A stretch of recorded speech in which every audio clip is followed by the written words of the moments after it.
Welcome to Money on Tap.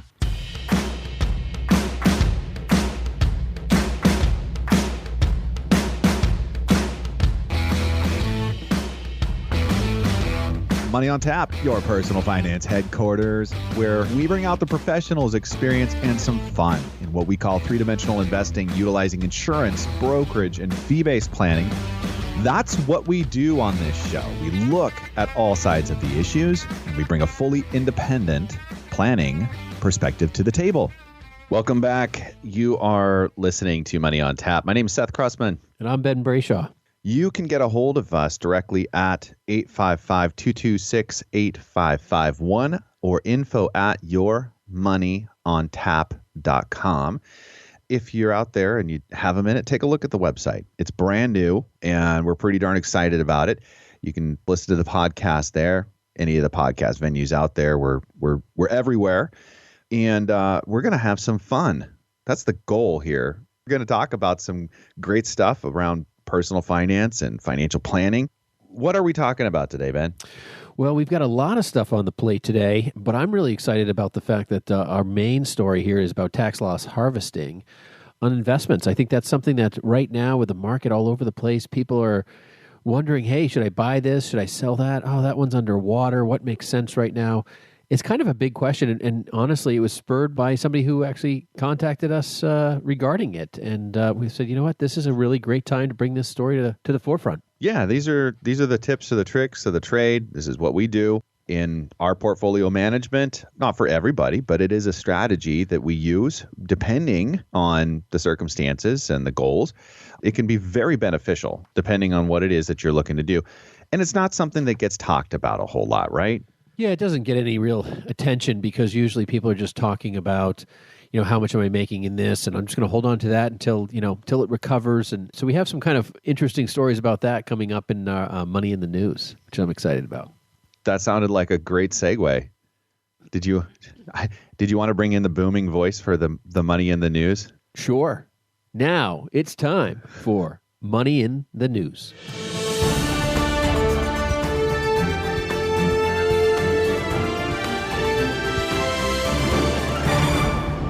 You do that so well, Ben. It's going to be a fun trip through the headlines. You know, the headlines are an interesting place to, if you're living there at all, can't avoid them. I don't know how you could.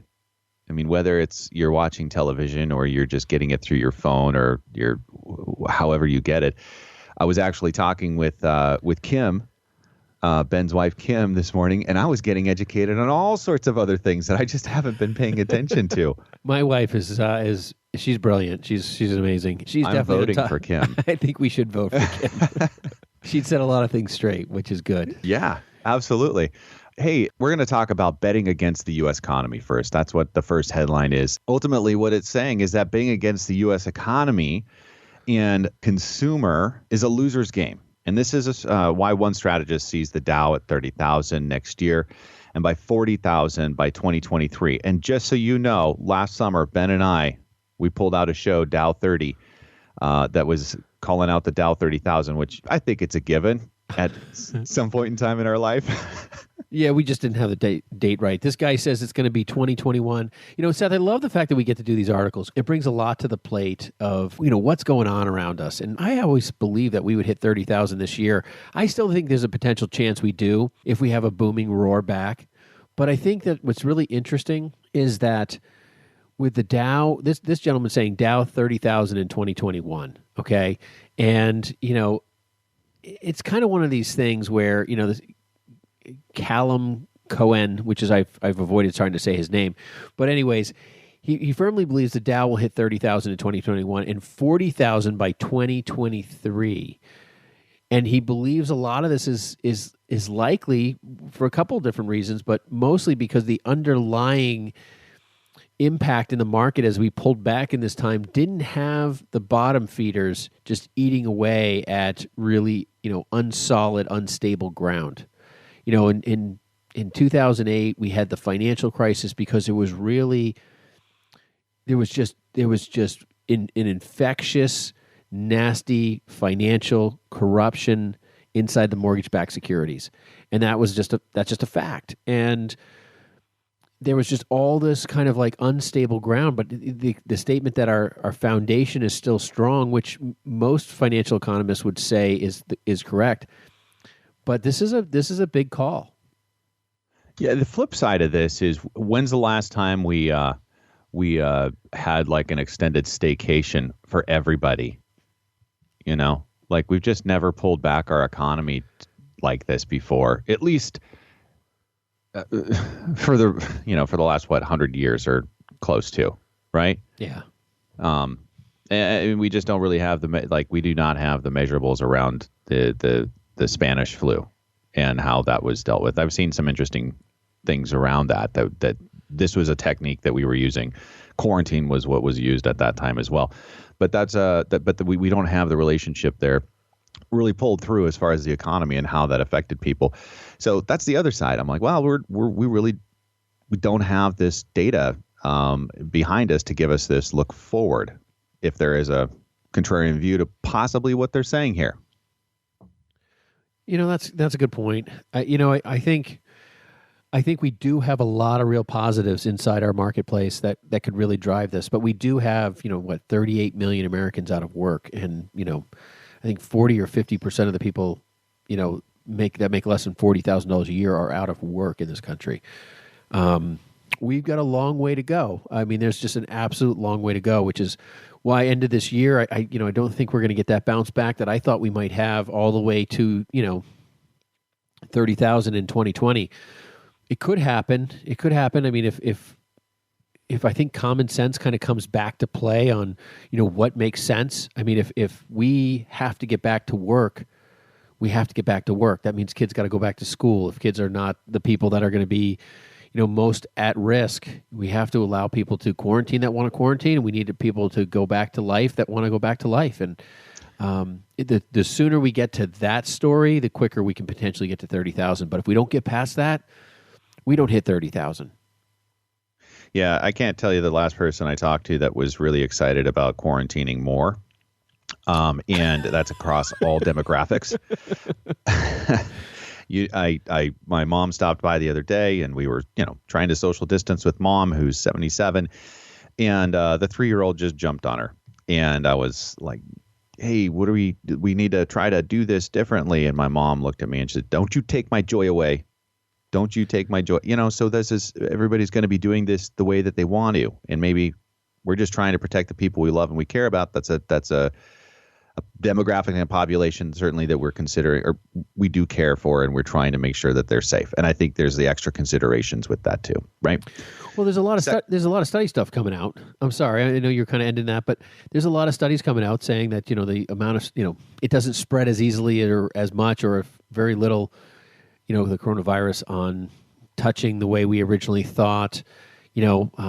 I've heard that masks potentially will help spread it more because people are touching their masks more because they're uncomfortable and they hard to speak with. So I went to Dunkin' Donuts the other day, and poor girl was fumbling coffees with gloves on, and she was pulling her mask off with her gloves to talk to me. And I'm thinking to myself, normally you would never touch your mouth in any food service scenario or anything around your mouth, or you try not to because it's not considered polite. But now there's this constant, I saw everyone doing it to talk. So it's, you just wonder what these reports are going to do. And I don't know. I was thinking this morning, Seth, as I was getting ready for the show, I was thinking there's still going to be someone a year from now or 2 years from now who's going to come out of their cave because they're so scared. Because there's people out there that are just literally petrified, and getting past that fear. That's where our news media has done us a poor job, is really managing expectations and what that should be. And there's just a lot of conversation. Like, I was listening to the news the other night, and they were talking about, straight up, I was listening to Fox News, and they were talking about, whether lockdowns and face masks and whether that stuff made sense, and looking at all the data, the information, and the doctors and stuff. You don't hear that conversation on most of the liberal medias. If it is, it's very short. We should really be analyzing the science behind some of this stuff, and that just doesn't seem to be happening for the most part, unfortunately. Yeah, you just reminded me that possibly why the 3-year-old was jumping on grandma yesterday was because she was bringing us donuts. That helped. Um, Sorry, what's I next? diverted. Well, you know what? Talk about rich people breaking their own rules. We got Warren Buffett in a Inc. magazine article. They talk about how why Warren Buffett just broke his own rules. When the Oracle of Omaha speaks, people listen, but sometimes he doesn't follow his own advice. I've listened to Warren Buffett for many, many years and generally agree with a couple of his rules. And rule number one was never lose money. And rule number two was remember rule number one. You know, if you believe in a stock, keep going in. Keep buying in. If you believe in a company and the financials are good, until they prove themselves to be completely wrong. Like if just the financials were false, or Enron. an Enron thing, a scenario where it's just complete.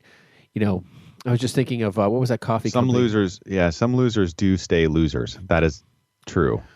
Yeah, I mean, you don't go there. But if the fundamentals make sense, you believe in the company, you believe in the mission, you see the value, you do that analysis, and the company drops in value. That's a double down scenario. That's a wow, I'm getting it cheaper. But he's saying in his own actions, he dumped all of $6.1 billion in the 4 U.S. carriers: American, United, Delta, and Southwest.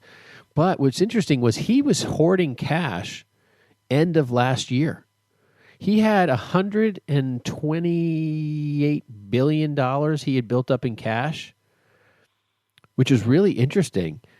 It was $128 billion by the end of last year. And when he sold this and some other things, he went to $137 billion. But what's interesting is it's my understanding that he's turning around and making loans and creating bonds basically with companies, which is really, really interesting because he's going from a stockholder to a bondholder. So maybe he's getting out of the stock but seeing the value in the assets. Because he said one time that he wouldn't mind owning an airline. And maybe he sees some of these defaulting and says, you know what, if I own the bonds, maybe I get the company quicker. If you're going to buy, you got to sell. Right. Or collect cash in many different ways. So, I can't blame the guy. His perspective is what it is, and he took. He said, "Hey, I'm going to cut my losses where I cut my losses," and that's. I mean, if he's going to make money, why not cut the loss and then go buy something that he thinks is going to be getting him more profitable, or lend. Instead of buy, why not lend? I mean, I think that's what he was doing. I think he lent money to Occidental Petroleum. I think he is or going to or talked about lending money to one of the airlines, but he's talking about 8% interest rates. I'm also wondering if Warren Buffett's getting old. I mean, at some point in time, you start looking at money the way you see it in your life too. Mm-hmm. And he might be looking at it like, I'm at the end of my stage. I don't know if these airlines are ever come back while I'm here. That might be why he got back out. I mean, because, I was looking at airlines, and I think they're pretty interesting. I mean, I bought some myself, but I also figured that they're super high risk, and I actually bought 3 or 4, and I said, you know what, I'll put just a little bit in all 4 of them, and, if 2 or 3 of them survive and recover to half or 2/3, I'll be in good shape. I'll make some money. But I don't think airline travel's gone. I don't think coronavirus is here to stay, the COVID-19. I think we're going to recover from this like SARS and MERS, and I think we're going to go back to a lot more like normal than people say this new normal is going to be. Yeah, I think the solutions that we're reading about as far as the prophylactics and the drug world are going to be the conversation immediately on our horizon. The secondary piece would be some kind of a vaccination that may or may not ever happen for it. That's you're not going to see me signing up for that thing. You're not. That's a couple years down the road, even typically. Yeah, I saw this comedian JP Sears who's talking about why do animal testing and so forth on these vaccines and brag about how good it works before we actually get hilarious. it. Yes. So, I mean, I don't know. I mean, we should have him on. This is scary. I would love to have him on. He's hilarious. I can't imagine what he would say about some of the financial people. But our next article, today's stock market looks a lot like March 2009 before the longest bull run in history, says Morgan Stanley's Mike Wilson. This is an article published this May 18th by Chris Matthews, and it's a very interesting article. And the reason I really like this article was because it talks about a lot of moving parts around now and before. Now, we talked earlier about how there's kind of this, there's really no bottom feeding, bad blood kind of scenario in our market beforehand. We fished a lot of that out, we believe. This is just a pandemic crisis that has created a major wave in our economy, potentially recession or depression scenario. But in reality, the fundamentals of our economy were super strong and we were on a rising pace. So that means spending habits are there. There's all sorts of strong pieces, but we have now something to regain. And the only way I think, Seth, we get back there is by kind of pushing back what coronavirus is in our society. Once we can get to the bottom of what it is and what our risks are, we'll be able to see what society wants to be there. But jumping into the article, they do this comparison and analysis, and unfortunately, our listeners cannot see the charts, but they talk about these charts, and they literally overlay them, the 200-day moving average in 2009 and currently, along with the S&P 500 track 2009. And Seth, I mean, these things are like, I mean, in our world, these things are brother and sister. Right. In movement. I mean, the way it drops, it's a little sharper this time. I mean, ultimately with the pandemic, yeah, that's definitely a scare. But the rise is uniquely they parallel very, very close. And I'm just, as I think through this, and they talk about how the S&P 500, had basically risen about 2.9% in last month, and then where the NASDAQ, or 2.6%, and then, the Russell 2000 has risen 8.3%. Now, that is really just an amazing correlation because a lot of people are looking at the large cap value and the large cap growth, and they're saying, hey, that's where market opportunity is, and that's what I keep hearing. And then you look at the Russell 2000, and you're like, wow, that thing is literally done 2.5 times the return. Yeah. Yeah, another important similarity between the periods of risk of 2009 and today that they're correlating here is the equity risk premium, or the expected earnings yield for the S&P 500 minus the 10-year Treasury yield. And that gives the investors a rough estimate of the extra return that they'll get investing in stocks compared with risk-free government bonds. That sounds really complicated, Seth. You want to break that down for us? It's really, it really isn't. It's the flight to safe. It's where you take a look at the value of the market and the returns and the forward returns of the market, and compared to a bond, which is typically more stable, right, and has less risk. And when you get this distance between the two, or a closeness between the two, it's kind of it's a measure of the market that allows people to have a guide potentially of where they want to put their money. So you're going to make a lot less on that Treasury right now than you would potentially on the return of the market looking forward. That's the difference. It's like, hey, where is my highest, best use of my money today based off of risk and return? Right, and we've talked about this over and over again. It's like you look at bonds, and bonds are when you're lending money to a company, where stocks, you are an owner in a company. And as you look at these bond yields, because they're super low, and the new bonds are creating are even lower because of the Treasury rates, and you find that, if you own a bond, it's dropped in value during this time period because you have to lower the value of the bond along with some of the bonds have become more expensive because the yields have gone lower. So they charge more because you might be getting a 5% dividend or yield off of that bond. But now the bond is more expensive because ultimately you got to pay more to get that higher yield. But if you wait it out, it basically equals the same as a new offering today. I was trying to make that simpler, Seth, and that really went more complex. So some days it works, some days it just goes, but basically, it's a little further away. But the idea that, if you can get a higher dividend in a stock that theoretically used to be higher risk because it was a stock, as those yields go down, the stocks seem more and more and more attractive and look less risky on paper. So that's basically the dynamic here that's going on. And I just think it's interesting because when you look at this longest bull run in history in 2009, there is a very similar correlation in this recovery stretch. And I'm interested in this. I read this and I see some of the ups and downs, but the ups and downs aren't over. That's one of the things here. And it is shaping very much into what could be a W look as well that we've heard a lot of people talk about. Very good. Hey, you know what? We didn't even mention the 20-year Treasury bond now that we're talking about that release this last week. Hadn't happened, since 1986? I think that's noteworthy. That's newsworthy. That's newsworthy. It's not funny, but it's newsworthy. Yes, that's true. If you got questions, you can reach us at 855-226-8551. You're listening to Money on Tap. You can email us at info@yourmoneyontap.com. Hi, my name is Seth Krussman, partner with Brayshaw Financial Group and one of the co-hosts of Money on Tap. One of the biggest concerns and largest expenses people face today is taxes. Without thoughtful planning, taxes can destroy future retirement dollars, eliminating the possibility of a timely retirement or dreams of what you want retirement to look like. If you're like most people, you're getting closer and closer to retirement, and you may be wondering if you're taking the right steps. Will my income be enough? Will rising taxes force me to give up my dreams? How does inflation factor into all of this? These are real concerns, and you're not alone. Putting a plan around your financial future is what we do.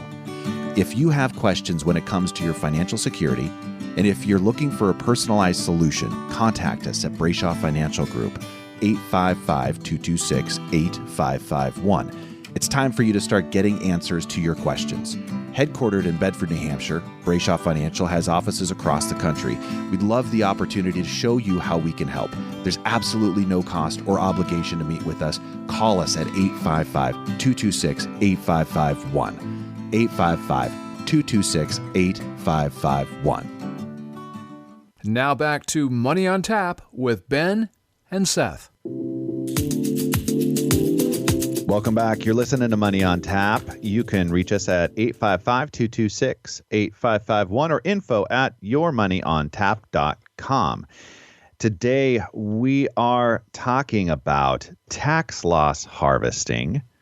And if this is something that you're not familiar with, you're going to want to stick around. And if it's something that you're just kind of, maybe you're doing it in different ways. There's some tips and tricks here that are really good, even in the fundamental zone, for us to understand the strategy, how it works, why we use it, why we would possibly consider it, all those things around it. For starters, when it comes to tax loss harvesting, it doesn't sound really good when you think about, wait a second, loss? What are you talking about? A loss? I don't lose money. I don't lose money. Right. I'm Warren Buffett. Yeah, right. Rule number 1 and 2. Number 1 and 2. Yeah, that's funny, Seth. I mean, tax loss harvesting is something that a lot of people don't really, it's funny. I only have a few clients who actually are actively thinking about that. It's not a common process because most people buy and say, oh, just keep holding, hold. That's what the market says. Buy and hold. But the thing is there's a lot of opportunity inside managing your entire portfolio inside tax loss harvesting and kind of understanding value, yield, cost basis, all of those pieces. And it's a constant moving part because the thing is if you just live by the thought of saying, well, I'm going to buy Apple stock and 20 years from now it's going to be worth more. Well, congratulations. That's great. But there's a lot of ways to magnify opportunity and so forth. So that's one of the things that I like to talk to people about is some of these oddball pieces that can really just amplify their portfolio. And tax loss harvesting is something that right now is a significant piece that you should be looking at. This was all kind of started by talking to a couple different people about this. One gentleman who came to us saying, hey, I need help. We said, you know what? You need to look at you've got some stocks here who have rocketed up in which you have a huge gain, and you have some stocks that have been total failures. and or just really underwater now and may not be the very best way for you to climb out of this mess. And so those are some of the things that we actually talk to people about because, tax loss harvesting is a great tool. And I think it's one of those things where you can create all sorts of opportunities, including diversification for yourself. But tax loss harvesting basics are this. When you have a stock, if you have $100,000 in a stock, it grows to $200,000. I mean, that's a lot of money. We're talking, but just general numbers.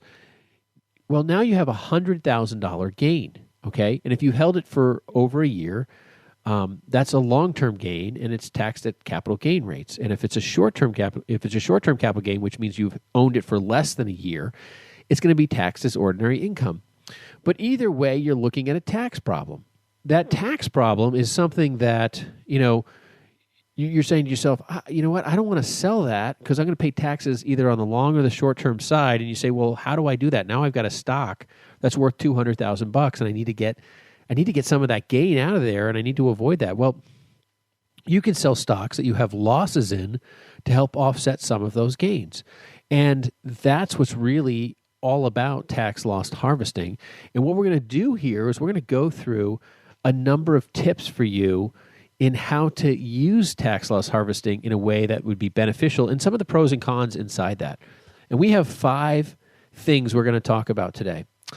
The first one is, what are the benefits of tax loss harvesting? Well, since tax loss harvesting basically is creating a loss, right, for the purposes of this current tax year, first of all, a lot of advisors out there are going to go ahead and just take a look at these things in December. That's one of the things that's very common in books of business is take a look, and they do that in December. We'll get into those things, those details later. But there's reasons why loss is generated when you're going ahead and you're selling. You have your cost basis, which Ben talked about at $100,000. That's where you come in at, and everything after that above is the gain, short-term or long-term. And so the harvesting potentially gives you a loss that you can offset, okay? And you can apply that towards the gain. So why would we sell something that's doing well in our portfolio? First of all, if we have our portfolio that's out of balance, that's part of one of the things that we talk about in managing is balancing what we hold, the diversification of what we hold. And if we have a stock that's gone ahead and done tremendously well, rebalancing a portfolio is going to basically put that portfolio back into a level that we've targeted and we want moving forward. Because over time, that portfolio on the averages, will perform better over time for us. So if we've taken some of that gain, well, we're going to go ahead and realize that in this tax year. So instead of having to realize that gain, we can take a look in the portfolio and say, what do we have that hasn't necessarily performed, right? We sell that. Seth, and the thing is that, when you think about Warren Buffett, right, you think about, hey, listen, if you believe in a stock, buy it when it's low, why sell it and so forth. But there's sometimes when you realize that a stock, it's just not geared to perform now. It's just not a today. It's not even a tomorrow or next year. It means that it's like I look at retail and I say to myself, boy, retail's a really dangerous area. I'm not ready to jump into retail. I have no idea how 38 million Americans out of work, how people who are still scared from the pandemic, that I'm ready to jump into that. But if I owned retail and I had a loss, but I owned a technology company that had a massive, massive gain, I might sell that. Now, tax loss harvesting doesn't come into play, folks, if you have losses throughout your entire portfolio. You're not doing that. This is only when you have a gain in a stock that you're saying to yourself has really performed. And so, but it's not a thing where, hey, listen, I made 100% on my stock. It could be that you made 10 or 15 or 20%. Now today we see the market, move 10 or 15 or 20%. We're not even blinking an eye at it right now. I remember when the Dow moved a couple of 100 points and it was a huge day. Now the Dow doesn't move 300 points. There's no news to talk about. The Dow's flat. It's only moving within a couple of 100 points. It's not flat. So that's kind of an interesting piece, but you need to understand when you want to own something as much as you need to understand, why you want to sell it. Yeah. So one of the most common places that I see this being an opportunity today is people that have like the company stock that they've been given. Okay. A lot of the time that establishes the basis, or it is actualized as income for the year that they're given it, or that's the basis that they're given it. They have gains in that, but they have a significant portion of their assets really in one stock. And we've talked about the dangers of that in the past because, we've got history to look at. And we've said, well, there's an Enron, there's a GM, there's other places where companies have just been mismanaged or they've become more of the obsolete story out there. An IBM that, had to recreate itself to even stay what we would consider the IBM of today. So if you have a stock position that you have way too much of, and this isn't even something that we mentioned in the target portfolio idea, it's just you've got a lot of money in this one stock. Well, how do you get out of that or unroll that or start to get yourself a little bit more diversified, or even just take some of it off the top as income if that's where you're at today? Well, these are one of the offsets these are the levers, right? And these are the ways that you can take a look at trying to offset some of that income. One of the things about tax loss harvesting here that's not normally common, Seth, you had just mentioned a lot of people are looking at the end of the year. I find tax loss harvesting to be the most beneficial when it's year-round harvesting. I find that when people are doing this, you're not dealing with like the December lulls where everyone's trying to do tax loss harvesting because they got these gains. Oh, I should sell those stocks to offset these gains and so forth. It's just kind of an interesting play when you can really look at your portfolio during the year and say, hey, listen, you know what? I should really harvest some gains and losses here. Now, not everyone knows what their end of the year is going to look like, so I understand that. But you know what? When December dips occur because people are doing tax loss harvesting and selling stuff, that could be a buying opportunity for you. And why is that? Well, that's because there's what they call the wash sales, okay, which you need to be aware of and beware of them. Because wash sales are things that are not allowed. So basically, if you own a stock and you sell it and you take a loss on it and you buy it within the next 31 days, it's as if it never happened. It's as if you never did anything. You have to wait 31 days before you can actually claim that loss. And so wash sales are things you need to really, really be careful of. And it's something that a lot of people aren't really aware of. But if you sell in December, and it's literally 31 days, it's not like, hey, if I sell December 15th, January 1st, I'll rebuy it. And that's why we see a lot of people try to get back into a stock, and a month later, the stock has taken its route up. So when we talk about doing, and that was number 2, by the way, beware of the wash sales.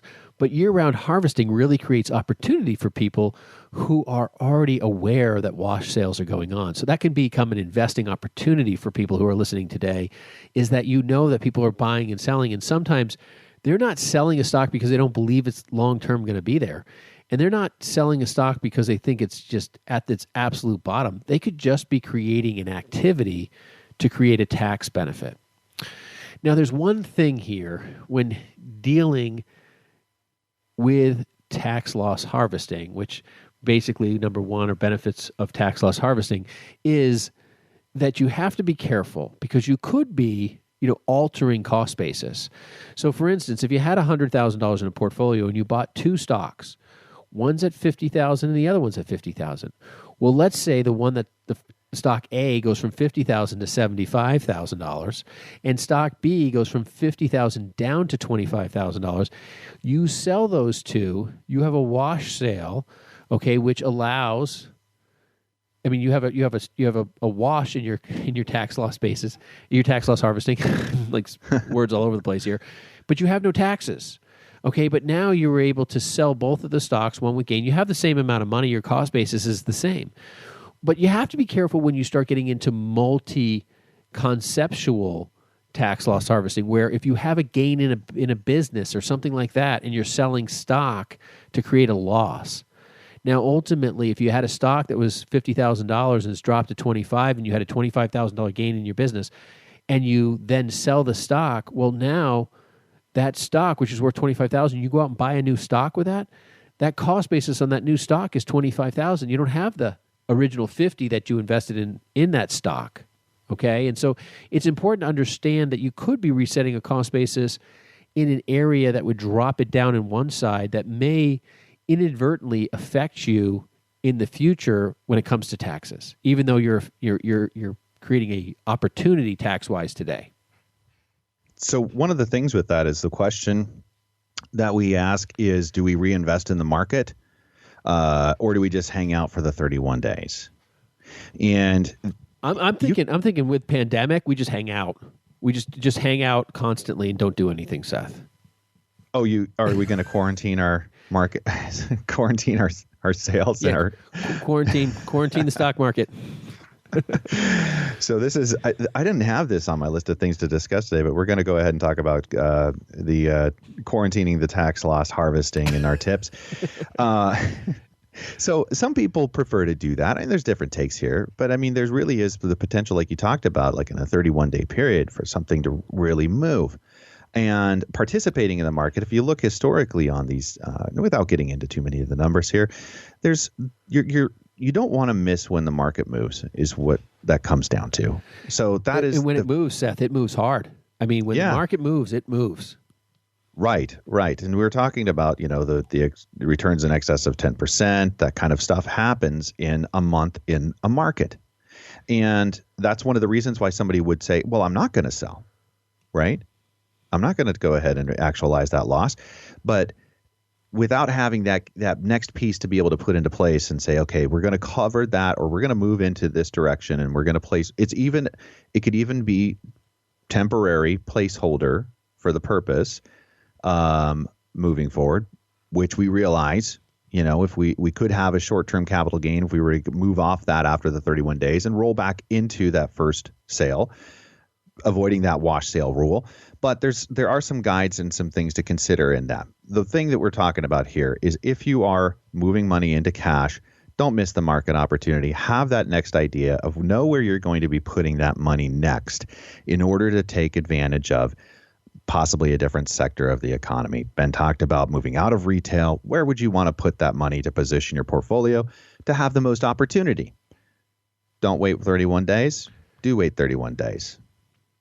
Well, there's some statistics here that and some people really like the statistics, but between 1926 and 2017, 186 months out of 1,100 months, roughly, produced a return in excess of 5%. That's pretty good. I mean, that's that's 16.8% of the time. Now, 27 months, returned in excess of 10%. 5 had an excess of 20%, and 3 had an excess of 30% returns. Okay. Now there's a 10 and 1 chance, to avoid a loss of at least 5% by staying in the market. Okay. So that's huge, right? That means that the overwhelming opportunity to be flat or positive while in the market for 31 days is all in your side. You're listening to Money on Tap. You can reach us at 855-226-8551 or info@yourmoneyontap.com. We are talking about the benefits. The benefits. We have to be fair, right? There's possibly some ways that you don't want to do this. But at the benefits of tax loss harvesting. And we're getting into some of the tips, the tricks, the ways that you can do this, things you don't want to do.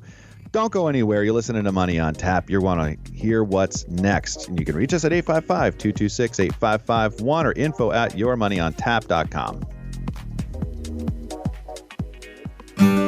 Hi, my name is Seth Krussman, partner with Brayshaw Financial Group and one of the co-hosts of Money on Tap.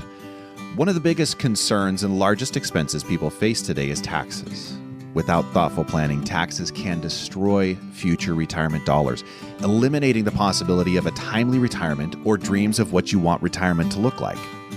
If you're like most people, you're getting closer and closer to retirement, and you may be wondering if you're taking the right steps. Will my income be enough? Will rising taxes force me to give up my dreams? How does inflation factor into all of this? These are real concerns, and you're not alone. Putting a plan around your financial future is what we do. If you have questions when it comes to your financial security, and if you're looking for a personalized solution, contact us at Brayshaw Financial Group, 855-226-8551. It's time for you to start getting answers to your questions. Headquartered in Bedford, New Hampshire, Brayshaw Financial has offices across the country. We'd love the opportunity to show you how we can help. There's absolutely no cost or obligation to meet with us. Call us at 855-226-8551. 855-226-8551. Now back to Money on Tap with Ben and Seth.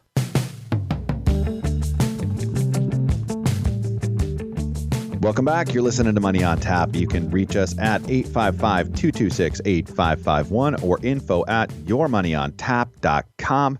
Today, we're going to dive deeper into tax loss harvesting and some of the tips, the tricks, the things that we bring to the table with you today. That's great, Seth. This is going to get a little deeper here, and for some people, this might be a little more than they want to hear radio-wise, and if it does get deeper, I would encourage you to reach out to us. Seth, you said the number, but it's 855-226-8551. Now, this is where it gets delicate, okay? When is something... Okay, so tax loss harvesting and wash sales, what ends up happening is that, Seth, why wouldn't I just sell the stock, create the loss, and buy it, within whatever... You said, hey, I got to wait 31 days. Why is that? Well, the government knows that, and they've created this rule, right? And it's that you can't buy something, not only itself, like you can't sell a stock and buy that same stock back, but you can't even buy a stock that's too similar. So when is something similar too similar? So I can't sell Exxon and buy BP. Right. And you can't buy United Airlines, sell United Airlines and go buy American, because in the world of airlines, that's the same thing. Matter of fact, you can't even get into, other it's even option contracts that would give you the right to do this thing within the time period. So there's all sorts of stuff. So similar is similar. You got to be careful about that. And when it comes to mutual funds, you can't just go from like a total stock fund to a total stock fund of, from company A to company B. It's just, you can't do something super similar. Mm-hmm. What's interesting, though, in the bond world, it's really hard for something to be similar to similar, okay? Because there's so many different expiration dates and coupon rates and states and stuff like that. So bonds you can get a little bit more flexibility with. Like if you go from a municipal bond from Indiana to, Ohio, in their state bonds, and one's a 4.5% and one's a 5%, So anyway, it's just there so much really stuff. isn't even a specific rule defining what makes the bond maturity, materially different from another. But that's the thing that they come up with is, in quotes, materially different is what you have to do in the bond world. Right. And you can do that pretty easily for the most part, honestly. That's kind of the funny part about bonds. But the stock world is a little bit more complicated because there's so many things, there's so many competing companies in a certain space. Buying Intel and moving to AMD and, looking for chip manufacturers, that could be different. But, you might be able to go from an Intel to a semiconductor, ETF or something like that. There's things you can do that can create enough distance for you that would still be good. But you have to be careful. You really need somebody who's, has an expert opinion on, what could you do? And that's something that we can help with. Number 4, getting into a little bit more depth, is tax loss harvesting and dividends or distributions. And how does that play? Now, this can get complicated because, one of two things. You could be selling a stock and have just crossed the ex-dividend date, and all of a sudden you have those dividends reinvesting into your stock and can create the wash sale problem. And that has happened for people time and time again. This is something that you really want to be careful of. Now, with dividends, there's a whole nother piece about qualified and non-qualified. And now we're getting into some depth here. So if this is something you're not really familiar with and it just scares you a little bit, just hang with us. We got some more stuff that we'll breeze through for you that will be helpful. But with qualified and non-qualified dividends, basically you have to own the stock for 61 days prior to receiving the dividend, essentially. It's basically the qualified holding period requirement states that the fund must be held at least 61 days during the 121-day period, beginning 60 days before the ex-dividend date. The ex-dividend date is the date in which when you own the stock, it's like, hey, if you own the stock on this date, you will get paid the dividend. Okay? Yeah. Now, they're going to pay it in the future, but that ex-dividend date is something you'll see on every financial listing of any asset. Like, this is the ex-dividend date. This is, if you own the stock, this is when you're going to get it. Those are the things that you have to kind of be aware of. Now, if you don't, it's not considered it's a non-qualified dividend. Those are things that you're going to pretty much have to manage even when your 1099 comes through and says it's qualified. There are a couple ways to, avoid this. First of all, determine, if you're going to save taxes by tax loss harvesting, right? Compare that amount to the transaction cost and the higher taxes of a non-qualified dividend distribution. A second is to just avoid tax loss harvesting around dividend distribution dates, and those are posted for you. So that's public knowledge. It's not a guessing game around that. So you can, so you could set the dividends to go to cash is another way that you could do this in the tax loss harvesting. Again, just avoid tax loss harvesting around distribution dates. I think that's rule number one. Yeah, it's really complicated. It's just a complicated thing, and you want to make sure that you're not screwing this thing up. So if you're trying to do tax loss harvesting and you want to do it well, get some help. Yeah. And the company's not going to know when they put out the 1099 DOVs, right? They're not going to be reporting on that. That's so they just don't know if it's qualified or non-qualified. Right, exactly. And it usually reports that it's qualified, but you got to take care of that personally. Hey, we're going to be right back. You're listening to Money on Tap. You can reach us at 855-226-8551. And our email is info@yourmoneyontap.com. We'll be right back with what if taxes rise in the future and doing tax loss harvesting today. On this edition of Money on Tap, a runner alone in a long-distance relay race. That's how Ben Brayshaw describes the feelings of many people who are dealing with investments and retirement. Usually no one really around you, and you're running by yourself, and it's like 6-8 miles. You're waiting for the big marker to come up to point you to go a different direction. You're like, am I on the right road? Am I going the right direction? It's all dark around me, and I'm not sure. I'm alone in this space. Yeah, this is how a lot of people feel in this world about their investments and their retirement. They feel like they're running on a pitch black road. They think they're going in the right direction. They're pretty sure. They're not exactly aware of where to stop and ask for help. This is where people like us come alongside, and we bring a lot of light with us. When you have a planner, you have someone like in the conversation I had today, it's bringing all those pieces together because you have this 401k or whatever retirement plan you have at work, then you have your home, and then you have some other assets outside of that. You're basically trying to funnel that all into this one item called retirement. And I think ultimately, most planners, most firms just look at the assets outside your home and outside your 401k, and those are the two largest assets. Sure. So how can you really do planning when all you're looking at is just a small picture of what's really going on? And we have to have a holistic viewpoint, and we need to really break in to getting you to have a successful retirement event, whether it's at 35, whether it's at 45, 55, or 65, whatever that time period is. That's where you have to have your trajectory set and ready to go and get the help. Stay that course. Yeah. Thanks for joining us for this Cliff Notes edition of Money on Tap, with great tips from the pros in three-dimensional investing, utilizing insurance, brokerage, and fee-based planning. Now back to Money on Tap with Ben and Seth. Welcome back. You're listening to Money on Tap. You can reach us at 855-226-8551 or email us at info@yourmoneyontap.com. We have been talking about tax harvesting tips, really the ins and the outs around this strategy, the potential of why you might even want to consider taking some losses. Currently, that's an opportunity in the market that a lot of people are looking at the portfolios and saying, well, what are our losers here, and how do we reposition? What do we think is going to be positive for us going forward? But then to consider, really, this is a tax play for the most part, is what we're looking at. But we're also considering the possibility that there could be a rise in capital gain taxes in the future.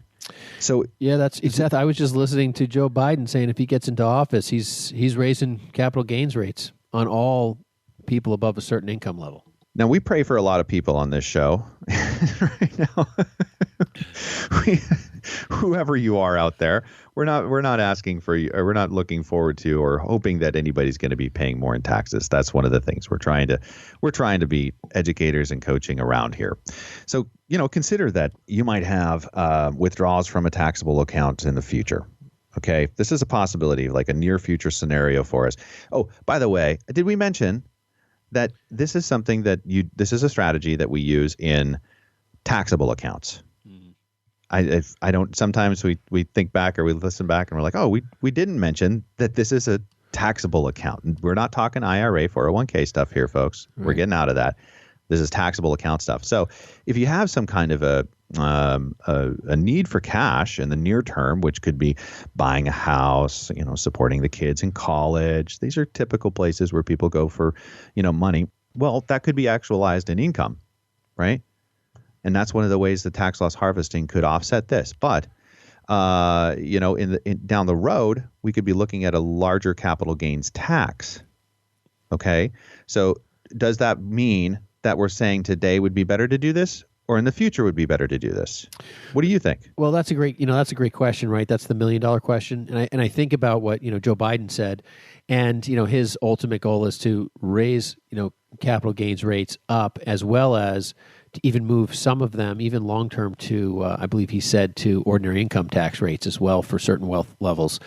That would be pretty painful for a lot of people. And it would also create a lot of complication in our stock market, because when you change taxes and how things move, it affects how the stock market moves, because people make different decisions.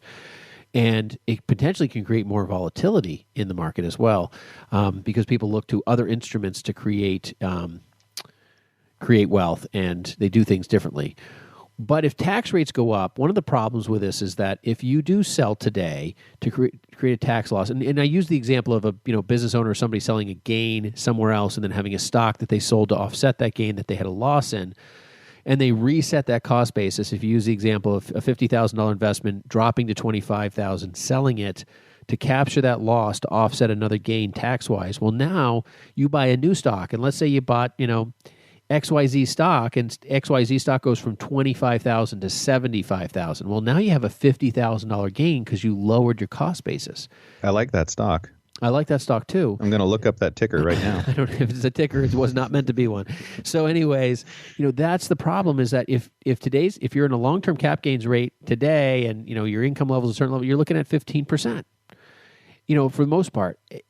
If they raise cap gains rate 25 years from now, well, then having done some of this tax loss harvesting could be problematic in certain areas, in certain ways that you do it. So you got to be careful, because you have to really take into account long-term scenarios. And one other thing, Seth, you said we do this in taxable accounts or stock accounts or investment accounts that you're paying taxes on every year. It's not retirement accounts. But I use a lot of the same thinking, Seth, in harvesting tax benefits, even in qualified accounts, and not with tax loss harvesting per se, but with people who are retired, where their income is lower and trying to deal with RMDs in the future, where I know they're not going to want RMDs, we might start taking out $5,000 or $10,000 up to a certain level of their income and cycling that through at a lower tax rate today, because I'm fearful that tax rates go up and that when they hit their RMD levels, that they're actually going to be even a higher tax bracket on top of having moved up one. So cycling money out of your qualified plans into investment brokerage accounts is also another way, in my mind, of harvesting your money in a way that's going to help tax incentively. So that is truly tax loss harvesting, isn't it? I mean, really looking at the tax code and taking advantage of it today to meet potential in it increasing or being less beneficial down the road. Absolutely. Absolutely. Hey guys, it's been a lot of fun. Thanks for joining us today. You've been listening to Money on Tap. You can reach us at 855-226-8551 or info@yourmoneyontap.com. Also, we're in a podcast. You can find us at any of the podcast venues out there. We appreciate the likes and the listens. We're also at Facebook at /3D Investing and Twitter at BFG_LLC. We appreciate you joining us here today, and we hope you make it a great day and a great life. Thanks for joining us with Money on Tap. The views expressed are not necessarily the opinion of this radio station and should not be construed directly or indirectly as an offer to buy or sell any securities mentioned herein. Investing is subject to risks, including loss of principal invested. No strategy, product, material, or tool mentioned can assure a profit nor protect against loss. Please note that individual situations can vary. Therefore, the information, products, materials, or tools mentioned should be relied upon when coordinated with individual professional advice. Past performance is not a guarantee of future results. This show may be subsidized in whole or in part by a product sponsor or issuer. Securities and advisory services offered through SagePoint Financial Incorporated, member FINRA SIPC, and a registered investment advisor. All other services offered through Brayshaw Financial Group LLC are independent of SagePoint Financial. SagePoint Financial and Brayshaw Financial Group do not provide tax or legal advice. Main office is located at 116 South River Road, Bedford, New Hampshire, 03110, and can be reached at toll-free 855-226-8551. Well, bye.